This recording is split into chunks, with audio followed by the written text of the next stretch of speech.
ఒక అందమైన తోటలో ఒక యాపిల్ చెట్టుపై 4 యాపిల్ పండ్లుండేవి. నేనే పెద్దదాన్ని, నేనే గొప్పదాన్ని, అందరూ నన్నే ఇష్టపడాలి.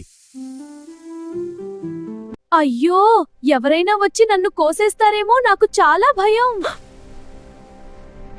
నాకు ఏ అవసరం లేదు, ఎవ్వరూ అవసరం లేదు. నాకు ఈ ఎండ వాన ఇచ్చిన ప్రకృతికి ధన్యవాదాలు. నేను అందరికీ ఉపయోగపడాలి. ఒకరోజు ఒక మంచి మనసున్న బాలుడు ఆ చెట్టు దగ్గరకు వచ్చాడు. గర్వంతో ఉన్న మొదటి యాపిల్ కింద పడిపోయి దెబ్బతిన్నది. భయంతో ఉన్న రెండవ యాపిల్ ముందే చెట్టు నుంచి రాలిపోయింది. పట్టింపు లేకుండా ఉన్న మూడవ యాపిల్ రుచి లేకుండా పోయింది. వావ్, ఎంత బాగుంది ఈ యాపిల్. నాలుగవ యాపిల్ తాజాగా ఉంది. మనమందరం కలిసి తినేద్దాం. చాలా బాగుంది. గర్వం, భయం, నిర్లక్ష్యం మనల్ని నాశనం చేస్తాయి. కృతజ్ఞత మరియు పంచుకునే మనసు మనల్ని గొప్పవారిగా మారుస్తాయి.